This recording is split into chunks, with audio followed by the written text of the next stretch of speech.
अजय जी, किसी कांग्रेस के नेता ने तो कहा था कि शायद वक्त आ गया कि बॉयकॉट ही कर दिया जाए। एक बार फैसला हो ही जाए इस ईवीएम पे, नहीं करेंगे हम चुनाव में पार्टिसिपेट। पहली बात की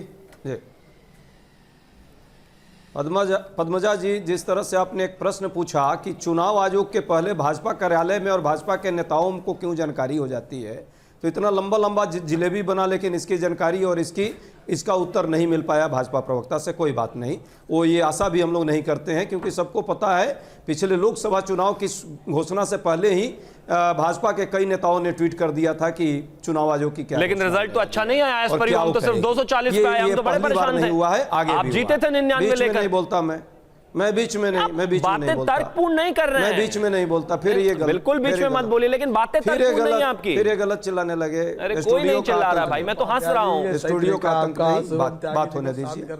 तो बस तो शांति बढ़ती है, अरे शांति है आपके बात हर्षवर्धन जी ने की है, उद्धव शिवसेना गुट के नेता बोल रहे हैं, मैं नहीं बोल रहा है, सबको पता है। देखिए तो बस आप सब लोग शांत रहिए, सब लोग शांत रहिए। हर्षवर्धन जी ने एक बात रखी है, बड़ी अच्छी बात रखी है, और पत्रकार बहुत ही उम्दा किस्म के हैं, उनका मैं बड़ा सम्मान करता हूं। मुद्दों पर बात होनी चाहिए, और मुद्दों पर बात शुरुआत ही हमने की थी, सरेआम अपराध किस तरह से मुंबई के दिन दहाड़े हत्याएं हो रही है, वो भी सत्ताधारी दल के एक साथी का, एक एमएलए का, और सबने देखा उस पर क्या मामला है, वहाँ के लोग किस तरह सुरक्षित महसूस कर रहे हैं। इतिहास गवाह है कैसे वहाँ लगातार लोकतंत्र की हत्या हुई। दो पार्टियों को तोड़ने का काम देश की सरकार और प्रधानमंत्री जी स्वयं उनमें संलग्न थे, षड्यंत्र में, और चुनाव आयोग भी उसमें षड्यंत्र में संलग्न था। उसके भी नतीजे जो है जनता वहाँ की लोकसभा में भी दी है और विधानसभा में भी दे देगी। जिस तरह से वहाँ अडानी को पिछले 3 महीने में बड़ा भूमि जो है उनको सौंपने का काम इस सरकार की है। बेशक चुनाव का जो है भविष्य अंधकारमय है इनका, लेकिन अडानी के भविष्य को बनाने का पूरा प्रयास इन्होंने किया। उसकी भी कहीं ना कहीं एक बड़े मुद्दे वहाँ के लिए है। गुजरात के लोग जो आकर के जिस तरह सारे बिजनेस मुंबई के लोगों का खाने का काम किया है, ये भी एक बड़ा मुद्दा है। और कोविड के टाइम में हमारे लोगों ने जिस तरह काम किया, उसको जिस तरह से इन लोगों ने खत्म किया है, और जिस तरह वहाँ लगातार स्कूलों में, स्वास्थ्य क्षेत्रों में जिस तरह से परिस्थितियां हैं, सबने देखा है। स्कूल लगातार, सरकारी स्कूल बंद होते जा रहे हैं, गरीबों के बच्चे पढ़ने के लिए लालायित हैं, उनके पास जगह नहीं है, और स्वास्थ्य सेवा का हाल सबने देखा है कि इतने बहुतेरे मुद्दे हैं आपके पास, महाराष्ट्र में, झारखंड सारे मुद्दे हैं। आप इतनी मजबूत स्थिति में है, तो फिर ईवीएम पे सवाल क्यों? ईवीएम पे सवाल क्यों? देखिए आपने इतने मुद्दे बताए, चलिए कहीं ऐसा हो गया कि आप 200 सीटें लेकर के आ गए, फिर क्या करेंगे? आप एक कहिए, मैडम आप एक कहिए कि आप मजबूत हैं इसलिए चोर पर सवाल क्यों?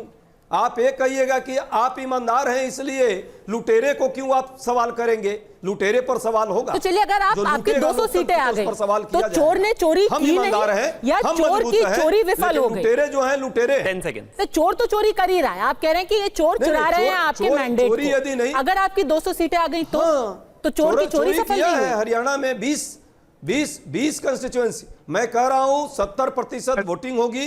हमारे बब्बर सर कार्यकर्ता सारे स्ट्रांग रूम में इस बार रहेंगे, और दूध का दूध, पानी का पानी करने के लिए तैयार रहेंगे। देखिएगा, सड़क से और स्ट्रांग रूम तक, बूथ तक। ठीक है, 10 सेकंड शिवम त्यागी, फिर हर्षवर्धन जी। सरकार बनने जा रही है, भाजपा की बुरी हार होगी, चाहे चुनाव आयोग जो भी अपना जो है पूरी ठीक है। तो आज से स्ट्रैटेजी के 2 कोड तो हमें पता चल गए। एक तो बब्बर शेर कार्यकर्ता स्ट्रांग रूम में रहेंगे, दूसरा 70% वोटिंग टर्नआउट होगा। शिवम त्यागी, बब्बर शेर कार्यकर्ता कैसे चुनाव जीतेंगे जब राष्ट्रीय प्रवक्ता ही टीवी पर बैठकर रोना धोना मचाएंगे? ईवीएम का तो वो तो पहले ही जानते हैं कि पार्टी की हालत बहुत खस्ता है। अडानी पर इन्होंने कहा कि अडानी को जिस तरीके से जो इतने सारे प्रोजेक्ट्स और तमाम चीजें गई। मैं एक चीज पूछना चाहता हूं, अभी जो है 25 तारीख को पिछली अडानी को 14,000 करोड़ रुपए का पावर प्रोजेक्ट मंजूर किया गया झारखंड में।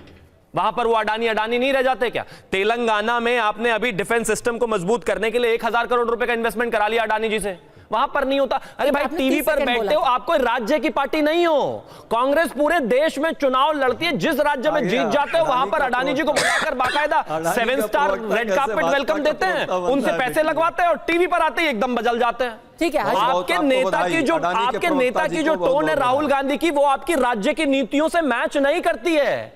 अगर आपके अडानी के कोट प्रवक्ता अनकोट महोदय अध्यक्ष को जो बहुत हैं बहुत बधाई। उनको अगर पता होता कि राज्य में ऐसे काम नहीं चलता तो वो अपने मुख्यमंत्रियों से जरूर बात करते। अगर अडानी से इतनी ही नफरत है तो मतलब पूरा बायकॉट क्यों नहीं कर देते अपने राज्यों में भाई? ठीक है बहुत बधाई अडानी हर्षवर्धन के जी, प्रवक्ता महोदय मोटी को। मोटी बात यह है कि अब ये अगले चुनाव में हरियाणा वाली हवा चलेगी या कश्मीर जैसा कॉन्टेस्ट होगा?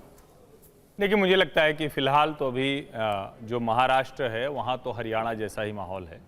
झारखंड में जरूर झारखंड मुक्ति मोर्चा की सरकार के खिलाफ बहुत कुछ है, और जो ज़्यादा हेमंत सोरेन के लिए बड़ी चुनौती है कि आदिवासी नेता उनके छिटक गए, आदिवासी क्षेत्रों में उनके लिए बहुत अच्छी स्थिति नहीं है, वो ज़्यादा खतरनाक है। महाराष्ट्र अभी भी जिसको कहें कि दोनों तरफ की पार्टियां, और चूंकि ऐसा गठजोड़ बना है ना कि कोई एकदम से एक तरफ जाता हुआ नहीं दिखता है, अपने अपने गठजोड़ में दोनों राष्ट्रीय पार्टियां सबसे बड़ी हैं। भारतीय जनता पार्टी आज की तारीख में मुझे सबसे बड़ी पार्टी दिखती है। और एक बात मैं जरूर कहूंगा कि जो कर्नाटक और तेलंगाना से नेशनल सेंटिमेंट पर चुनाव हो रहे हैं, मैं बार बार ये बात कह रहा हूं, रीजनल पार्टीज के लिए खतरे की घंटी है। कांग्रेस गेन कर रही है, भारतीय जनता पार्टी मजबूत बनी हुई है। और जब मैं पहले ये कहता था तो लोग कहते थे कि आप दोनों बात कैसे कह रहे हैं, हरियाणा ने दिखा दिया कि कैसे गेन करना दोनों का, और दोनों मजबूत है, ये कैसे नतीजे देगा। और वो जो 4 पार्टियां हैं जिनको हम शिवसेना के 2 हिस्से और एनसीपी के 2 हिस्से कह रहे हैं, उनके लिए ये ज्यादा बड़ा सवाल होगा महाराष्ट्र के चुनाव।